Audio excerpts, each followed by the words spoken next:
So a quick recap. In part 3 we left the Cornbrook underneath what I called University Land, which was around the Higher Cambridge Street area of Manchester. It snakes its way around the university buildings in this rather featureless concrete box.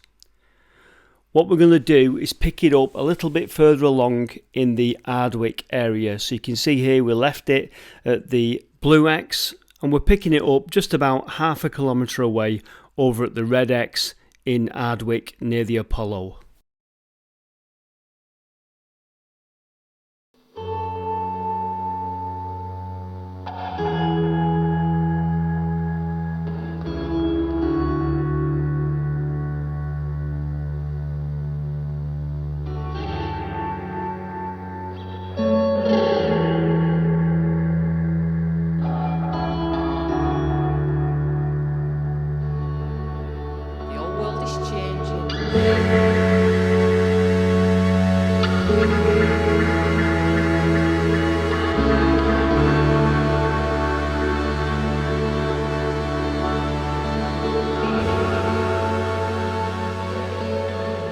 Okay, so allow me to introduce Manchester's lost River Cornbrook. It is a small watercourse, so it's debatable if it's a river or if it's a brook, but we'll call it the watercourse for now. The thick blue line denotes approximately the route of the watercourse.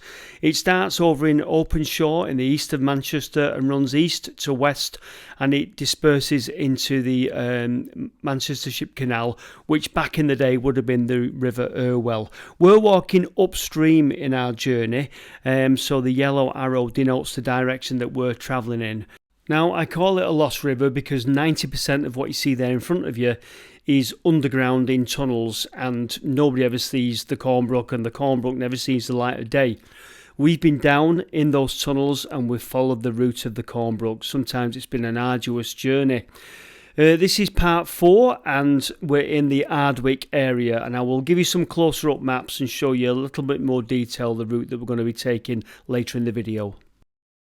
Hello, my name is Martin. Welcome back to another video, Cornbrook 4.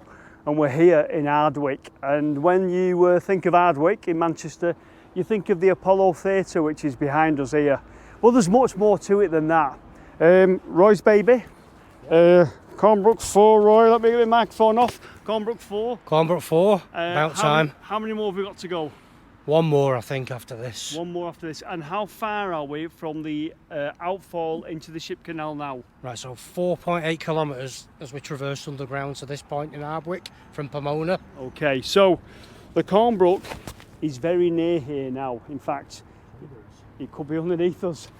So Ardwick, what have we got? What are the claims to fame for Ardwick? Well, Johnny Marr was born at St Mary's Hospital, and then they moved to Ardwick in his early life. Harry H. Corbett lived here for a while. Harold from Steptoe and Son, and Bill Tarmey from Coronation Street. He's got his early formative years here in Ardwick. So there's much more than the Apollo, as beautiful as the Apollo is. I remember going to the box office there and buying me tickets for my first gig, Orchestral Manoeuvres in the Dark, 1983 Dazzle Ships Tour. So Ardwick, where does the name come from? Well, linguistics. It apparently comes from the name Ethelred. Don't ask me how, but Ethelred it comes from. And I think there may have been a farm in the area, Ethelred Farm or something like that, so the story goes. And it was a little village grew up around the farm, and obviously it was just away from Manchester, so it became a very nice posh area. Speaking of posh areas, we're going to take you to the poshest area in Ardwick, well, for the early 1800s. It's called the Polygon. Let's go and take a look. So here we are in Ardwick. There's the Apollo for your reference. That's where I did the intro. We're going over here to the poshest part of Ardwick. There it is, the Polygon, and you've got these big posh houses and gardens. Cornbrook at the top end there, and I'm going to be stood at the back end of those gardens in Kincardine Street. I can't say it, but that's where I'll be. There's the Cornbrook there. So this is it. This is where the Polygon was. One of the most desirable places to live in Manchester. It's now called Kincardine Road, but basically this is where it was. So this would have been absolutely beautiful and very sought after at one time. Cornbrook is just down there towards the end of the road. There's our journey in this episode. We're going from the yellow circle on the left to the yellow circle on the right. Dotted line is an approximate route of the Cornbrook. Let's go underground and start heading along to Stockport Road and the Apollo and see what it's like down there. Right, so here we are again. We left you in Cornbrook 3 where we showed you a concrete section, and we're over at University Land over near the universities. Now this concrete extends all the way now over towards Ardwick and not far from the Apollo. So we carry on this way now. So we're 4.8 kilometres from the start. Yeah, so just over halfway. Right. From Pavone. Halfway? Just over. Oh my God. Right, so we're halfway through and we're just starting episode 4. 4.8 kilometres. How much further in this section are we doing? About another third. Right. I don't know what that is. Do the maths. No, I don't either. Anyway, apparently it's an interesting section. Let's crack on.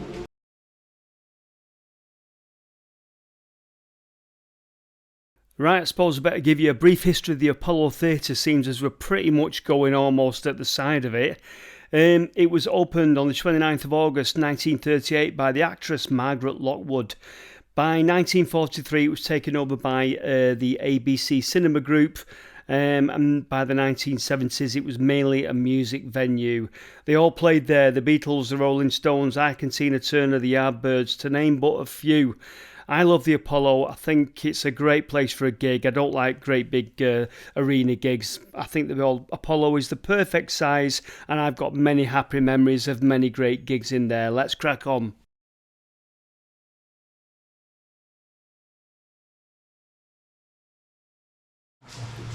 Okay, so here we go. So from concrete and into stone.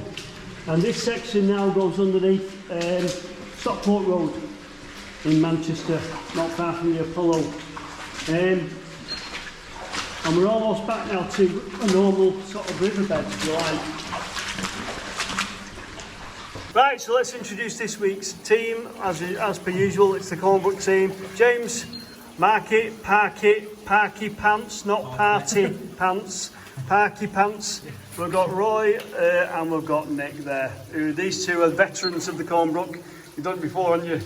You've been here before, haven't you? So apparently, no more stooping, is that right? Yeah, I think they'll be spoiled today. Good stuff. Oh my God. So if you remember, James had a bit of a sweat on in Cornbrook 3 because he was carrying the brew and all the cakes. Yeah. And we've relieved him of that today. Thank you so much. Yeah. Well, what I've done is I've got a bag back there. I thought I'd bring some of the stones back that we took last time. Yeah, a bag of bricks. If you can just carry that for us. Yeah, I will do, yeah. Bless Chop you. them out. God bless you.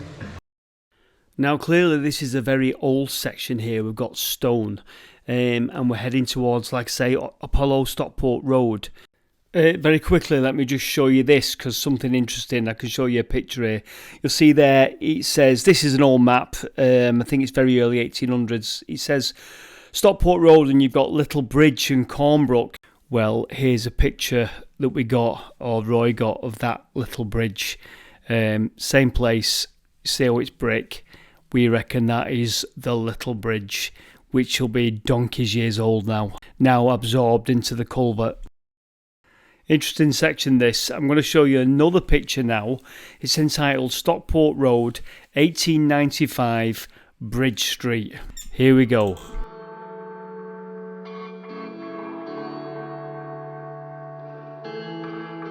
There you go. How good was that picture? And it happened here on Stockport Road, about here anyway. That massive traction engine went through into the Cornbrook. I need to get off the road.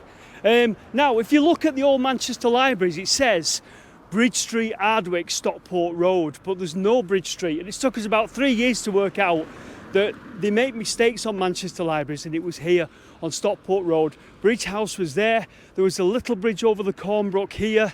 And it was here, can you believe it? Now, it caused quite a stir. Obviously, you can see all the people stood round. I think we've got another angle of it as well. But they had to repair the culvert, obviously. And when we go down there, we think we've found where it came through and where the repair is. Now, are we pushing it here? I'm not sure, because the actual breakthrough where the traction engine came through is massive. But look at that. It's smaller than where the traction engine came through, but we were wondering if it created, the repair wasn't as strong as the original structure, and it's gone again, because look at that. And this is in the same area. So it's like, you never know, do you? You know, we can't be 100% sure, but it's a bit of a coincidence.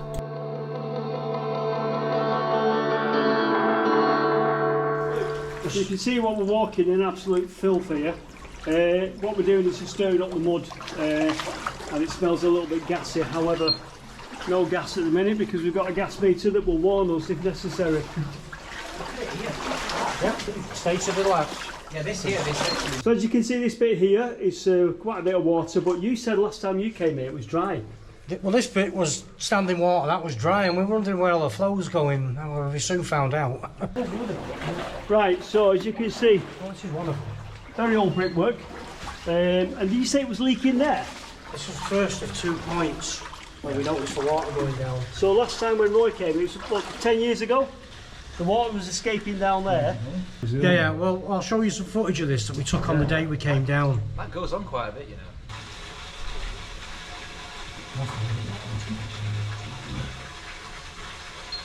In earlier footage, in earlier episodes, I've shown you photos that Roy took of the Cornbrook where it's actually dry, and it's due to that breach there. Now, where's it going? Where's the water going? What has happened? Roy knows. I'm going to hand you over to Roy to explain it. Right, so the water's escaping through the side arch of the brick culverts, okay, and it's going into the sewer network that's adjacent to it. When me and Nick came back in about 2019 to look at all this and probably do a better job of photographing it, we noticed it was dry, like you've mentioned, and there's plenty of bits where I was like, what's going on here? Where's the water going? When I went years ago, it was fully flowing. Anyway, when we got to this point in Ardwick, we could see these breaches in the culvert, some collapses, and as you've shown and said before, the water's escaping and down into a shaft, which is a manhole chamber for the sewer network, and you'll see the water coming out through the brickwork, and I wouldn't say seeping through, it's actually the entire upper stream of the Cornbrook is coming down through and escaping. And there you go. So that's a nearby manhole shaft, quite an old one to be honest with you, and what you're looking at there is the Cornbrook leaking in from a lower level at quite a rate. I'll just show you that again so you can listen to it.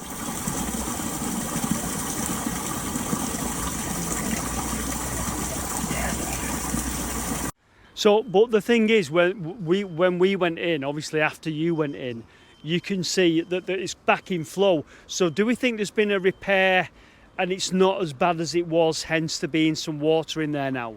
100% there's been no repair. I never saw any evidence of that when we were in there. I think what's happened is, because it's been a couple of years with like the debris, and you saw the amount of bricks and where they come from, beggars belief, washing down, and I think it sort of plugged it a bit.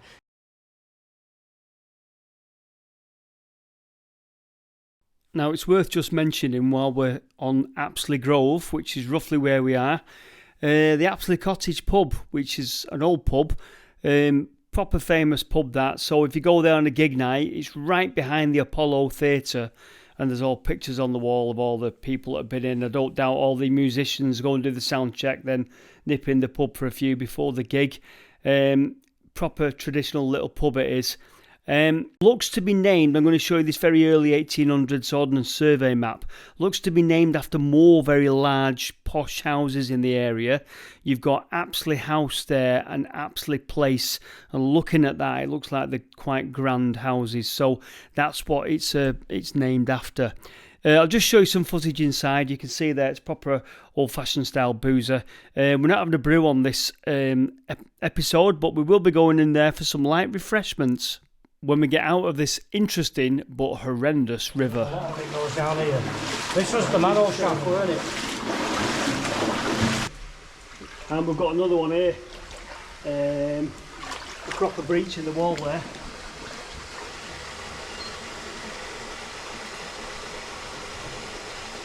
So you can see the flow. So there you go, another breach there. And like Roy says, this is going down into the sewer system, but not as bad as it was a few years ago when he came initially. But yeah, two breaches within the space of a couple of yards of each other.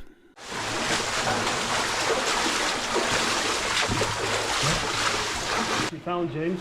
Just some pottery. It's always that blue pattern, isn't it? Yeah. Oh, it seems to be that blue pattern. I thought these were waterproof. Not sleeping this time. They could have built them more for tall people, couldn't they? I think they were short back then. They weren't as well fed as you. Right, so sharp turn to the left here. Where are we going? Towards Hyde Road now. So, you see we've got quite a flow there. And it's weird this brook because there's times where you feel like you're walking in absolute standing water, and there's times where you proper see a flow on it. We're going to go back to brick. Old, he goes on. These very old inlets here. Look at this. Makes you wonder what that was. What was that? Some sort of like... It's a castle chute. A cattle chute, yeah. Right, so as you can see, the floor falls away now, and we go into a deep section here. This is what I mean when I was just saying there about seeing flow, and sometimes you see it just completely stand in water. So let's just see how deep this goes. Oh, look at that there. So the floors basically fell away. Like James's wallet.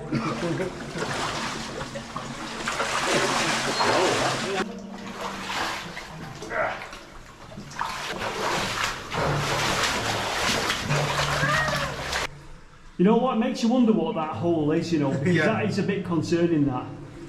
I know we're joking, but why is there suddenly a hole there? Makes you wonder if there's some kind of hole shaft there or something. Sinkhole, maybe. Anyway, get out of the hole, boys. Quite a lot. The amount of bricks on the floor in here makes you think to yourself that I think every single terrace street that ever got pulled down in Ardwick is in here. They must have just dumped them in because it's just full of bricks. Now, as we head over towards Hyde Road, I want to draw your attention to a little street here called Ford Street, and it has a story to tell.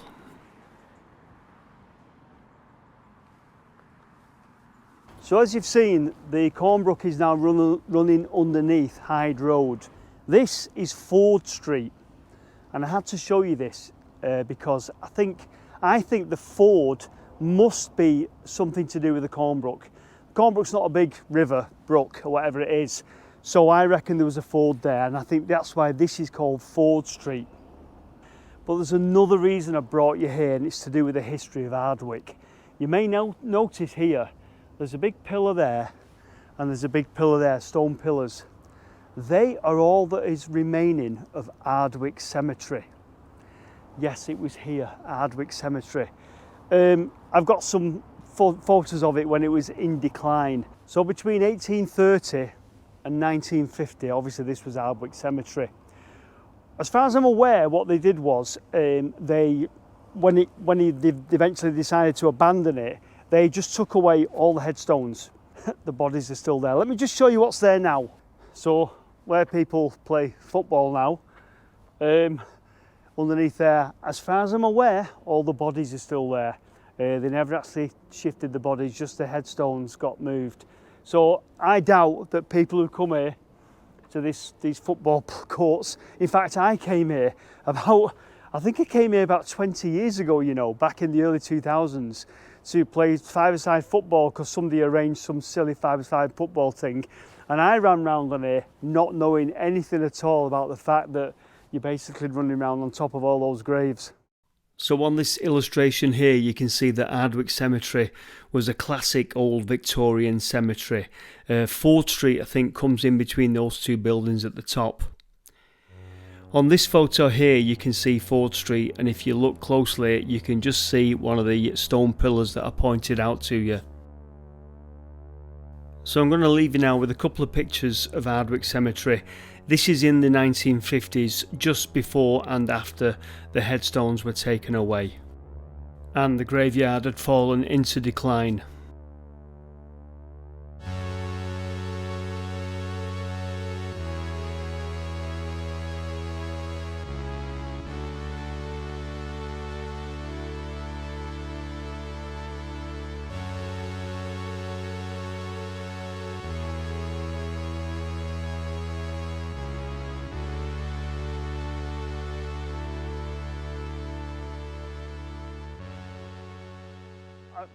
So at the start of the video I told you about Johnny Marr, built Army. I never mentioned that he was Jack Duckworth in Coronation Street, and Harry H. Corbett, Harold from Steptoe and Son. But another famous person that was actually buried here in Ardwick Cemetery was John Dalton, the father of modern chemistry. He put forward the atomic theory. So I think he was the first person to discover or to claim that there were atomic particles. I won't go any more than that, but he put forward atomic theory. Father of modern chemistry he's called. Buried here in Ardwick Cemetery. 12th of August 1844, his funeral cortege probably came up here, and it was one of the grandest things that had been seen in Ardwick at the time. Apparently hundreds of people turned out to see it. I think the slab has been moved now and it's back down in the university area. But it brings to mind a picture that I absolutely love, and it's John Dalton, and it's by Ford Maddox Brown, and it was done for the town hall in Manchester, and it's up on the wall in the grand hall of the town hall in Manchester. And it's a picture of it's like a mural almost, and it's Ford Maddox Brown depicted him, John Dalton, collecting marsh gas. And it's a wonderful picture because you've got these kids who are probably sat by in this field watching him and wondering what the hell he's doing, and there he is poking something into this sort of marsh. And obviously he would be probably collecting methane to take away and go and do experiments on. But I saw that picture in the town hall when I went in the town hall a few years ago. So there you go, Ford Street, a little unknown street in Manchester, those two pillars and Ardwick Cemetery. Let's move on. So if you look at this here, very strange when it does this. That's a new one, I've got That's new, yeah, that wasn't there. It looks old, look at the way it's all fell in there. That piece of steel doesn't look new, does it? No, it was there, but it wasn't as big as this. This is all fresh. It's literally just been plated over that, and it literally. Yeah, look at that. I won't stand there for long. Look at that mowing. Let's keep moving. Let's keep going. In a bit, little cranes. There you go, that just goes to the manhole and then you can get out there if you need to. Oh, can we? No, that's a bit of...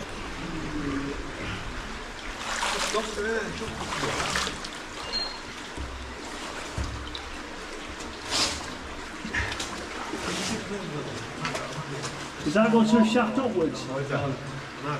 Nate, come and someone get a GPS fix here. Is that or it? I can't lift it.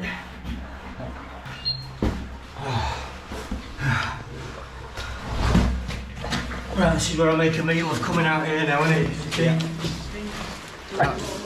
Proper stinks. Proper stinks in here now. I'm stirring up some shit here, you know. Yeah, it stinks. Where's the deep bit? I know. You don't want to hang around in this bit, it's dangerous.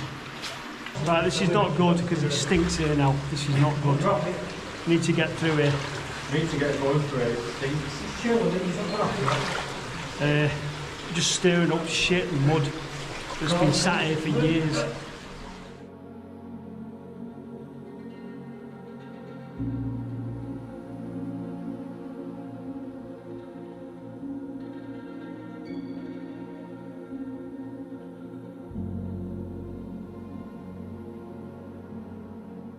So quite a unique bit now, we're almost paving slabs to walk on, which makes a change from what we've just come through. I think somewhat throwing on in it. Right, this paved bit we're in now, this paved, I've never seen a culvert like this before in my life. It's absolutely incredible. And it's underneath here, Devonshire Street and Hyde Road.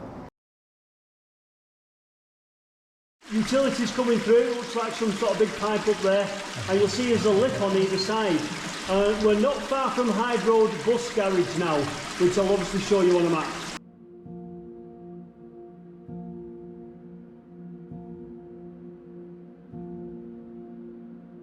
Right, so why is it so different here, Ron? Because what they've done is they've kind of rerouted the Cornbrook ever so slightly and made like what you'd call a conduit or a little passageway, so they could come in and inspect some, obviously the pipe work for the sewer, a disused sewer behind me, and I would imagine gas mains as well. Right. It's quite a busy junction, and I guess the access needs to be somewhat that they can actually maintain and test the pipework integrity. Right, quite beautiful in here, to be honest with you. Difficult to date it, as it is with these things. Don't know whether it's Edwardian or Victorian. But the paving stones, it's almost like a garden, some of the old yard. It's done in the style of the old terraces to me, the housing. So very much a housing frame of mind, because there's a paved floor and then blocks of stone on the sides here. And it's like, I don't know, unfortunately they've done it quite low, but remarkable. But this is quite unique in the Cornbrook. We've not gone through anything like this before. So just shows you when you walk these old rivers how it really is like going back in time sometimes, looking at this stuff. It's a time capsule. Yeah, question. Right, go on. Why does that come out? It's like it bisects, it's like a second lane. Because it's just like a bit of a mini pipe subway, like an access passage if you like, to get out of the water, to inspect the pipework and do maintenance and to access the passageway and do maintenance and whatnot. Right. Nothing more really, just a little pipe subway. It's like a side maintenance channel. And you see it's got a patch on that pipe there.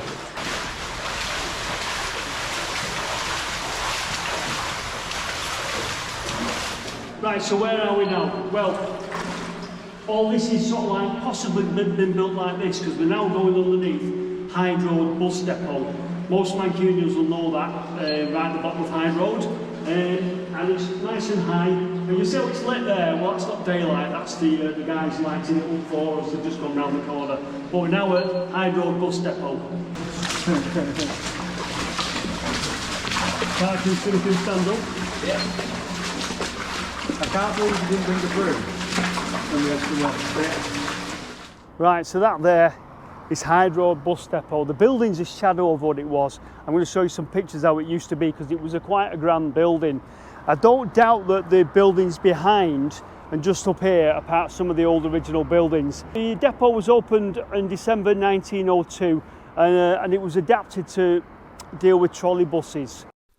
So if you look at the construction down here, blue engineering brick, all in really good condition. I wonder if this was done back in the day, in the early 1900s, in readiness for the depot being built above. I wonder if this was done to reinforce it, because these trolley buses that you see here were heavy, were really, really heavy. I imagine a depot full of them sat above a culvert. We know what can happen from the steamroller or the traction engine incident earlier. I wonder if that's why it's been built like this. Just a theory. It's always housed trolley buses or buses, and you can see now it's really busy, full of buses and everything. It's just down from the Ellen Wilkinson School there, and the bit of the Cornbrook we're in now, this tall brick bit with this blue engineering brick, is going right directly underneath Hyde Road Bus Depot. Little side story from Hyde Road Bus Depot. This picture dated the 11th of March 1970. Apparently it burst into flames somewhere on Wood Street in Middleton and ended up down at Hyde Road, looking very sorry for itself. Bit of a side story for me and Roy, that one. Now, I just mentioned briefly the Ellen Wilkinson School, and this is it. We cannot look at this area without looking at this building. Let's just go backwards a little bit and take a look at this building. I brought you here because of that building there, which is probably one of the most grandest buildings in Ardwick. The Cornbrook, by the way, is running sort of like towards Devonshire Street and going into Higher Ardwick now. But that building there, absolutely beautiful. It was built as the Nicholls Hospital.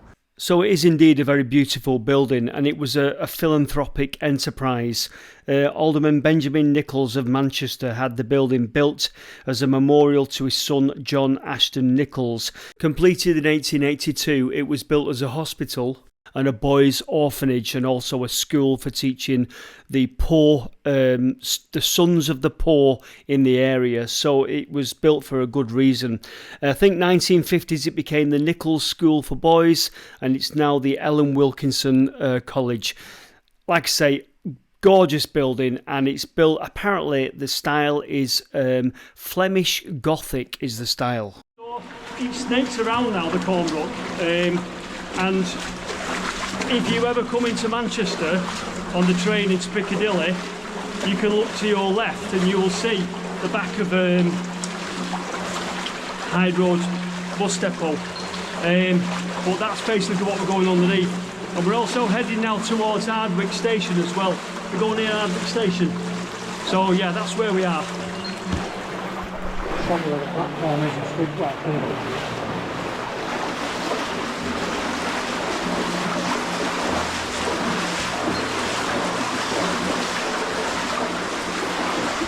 Hear the trains going over.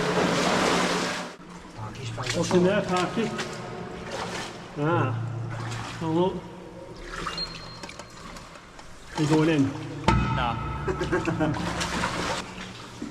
I don't think anyone's been down here for a while.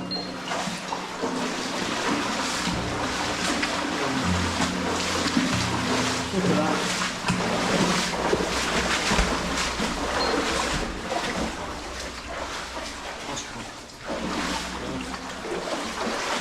Bit of a living sculpture for you. Trains here.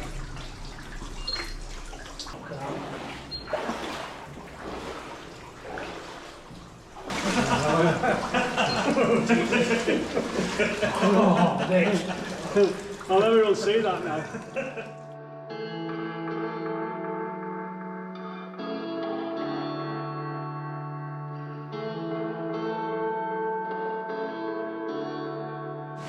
I mean, you won't expect to find this. This is more like something you find in a cave.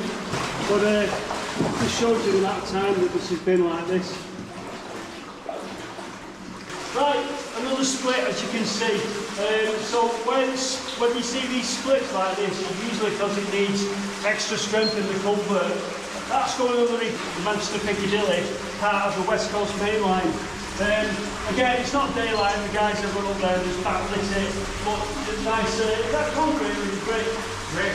Brick, so there's a brick split there, and that's what that's about. What? Like a little old cave, isn't it? Some sort of surface water. And they're very sinky here. Absolutely stinks in here, gas. Now, there are very few tributaries of the Cornbrook. We met the Rushbrook back in episode 3. We're about to meet a second tributary, and this is where the Blackbrook meets the Cornbrook, or rather, did meet the Cornbrook. Right, so this is interesting because what we've got here is the meeting of two brooks, but it has changed recently. So there on the right, you've got the Cornbrook. On the left here was one of the tributaries of the Cornbrook, which is the Blackbrook, or it was the Blackbrook. So if we walk up here, I'm going to show you. This is where the Blackbrook used to join. Very smelly and gassy down here. We've got a manhole here, and then if we walk up here, they would have been walking at one time now in the Blackbrook. You can see a little bit of daylight up there now if I just show you this. So where the Blackbrook once flowed, we are now met in its culvert with a concrete wall. If I stick it up here, the camera, you can see what has happened is there is a development now in this area. But they're building houses and they've chopped into the Blackbrook. Okay, so quick recap. This is where we are. We've just entered the yellow circle to the right of the map, and you'll see it's just beyond the railway lines. We're in a former railway yard here. I'm going to have to switch to the old maps to show you the watercourses when they ran open, to show you what's going on here. There you go, two waterways meet. Just looking at the lower part near the letter N of London, you'll see the Cornbrook comes in, goes under a little bridge, and then the Blackbrook joins it. That's exactly where we are.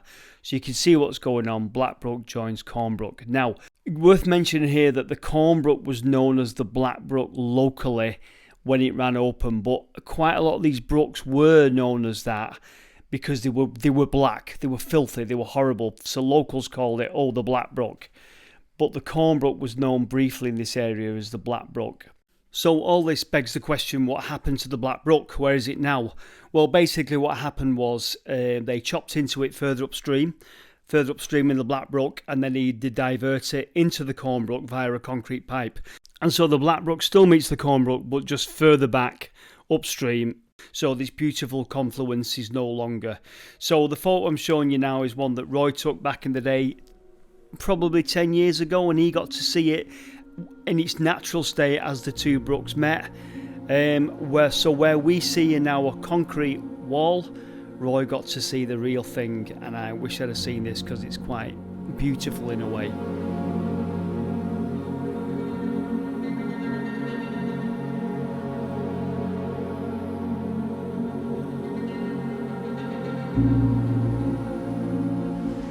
Right, so as you can see, the Cornbrook now it goes very narrow and goes round to the right there, and the floor drops away there, and it was very smelly, very gassy and very treacherous. Right, so where does it go to this now? It carries on upstream towards Gorton, alright, and towards the source. Right. But we're not going as far as that probably in today's video. Right. I'll just show you around here, this corner. Okay. But it is a bit dodgy, this section. Right, so is it sinky here? It's a bit stinky and a bit sinky, but it's more that I'll show you this low arch I had to crawl under years ago, quite a distance towards Gorton before it got any bigger. It is a bit smelly, but we've got the meter, so I'm not bothered about that. I've been in here a number of times with no issues. Look how deep that's gone now. So you see it's gone quite deep there. What's the floor like? When it goes away, I'll show you. It's literally gone. Is it? Oh, Jesus. Yeah, look. Wow, so he's now As you can see, waist deep. Why does it do that? because it's eroded away. Right. Right. And he's just going to take the camera around there and he's going to show us like the early days of the Cornbrook where he did the and that's the bit again. This is me in the really minging bit of Cornbrook. I can stand up here and up there stupid. The boys are down there. I'm breathing in God knows what. It smells like I've just drunk a litre of terps. Not sure if I'm going to make it to the other side, so I'll see you in the next video without me or with me. Who knows?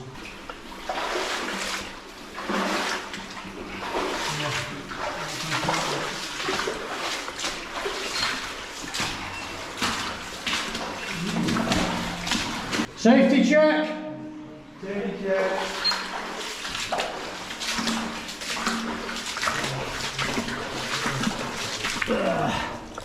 Right, so as you can see up ahead, I'm on my knees, it's very stoopy, and it runs up towards Gorton now for some time before it actually gets any bigger. It is horrendous. I did it a number of years ago and had to come back, and I said never again, and guess what, never again. Next time you see us, we'll be on the other side of this festering pipe. Right, never before have I wanted to get out of something. This is making me lightheaded. No, I'm being dramatic, it's disgusting. It's probably not safe. There you go. You alright? Nothing ventured, nothing gained, eh? Right. And up he comes up the escalator. Well done. Stinks like a load of petrol, doesn't it? They've cleaned themselves today. In fact, they're going to melt these waders.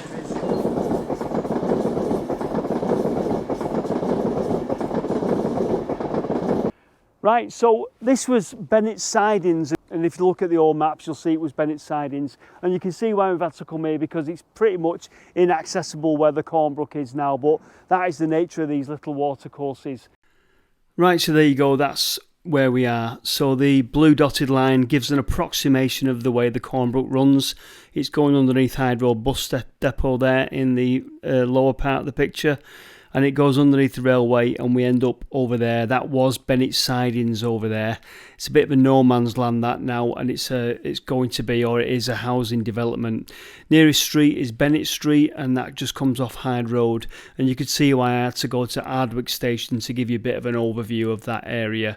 But there you go, journey's end. So Cornbrook 5 will continue through the remaining part of Higher Ardwick and onwards into Gorton, and then finally in part 5 we will see daylight.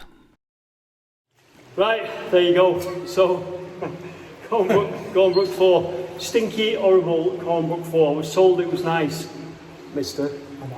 I was told it was nice, and it still stinks, doesn't it? Yes. Yeah, so anyway, there you go. That was Cornbrook 4. Anyway, from us lot down here below ground somewhere near Ardwick Station, I think. Take care and we'll see you in the next video. Bye for now.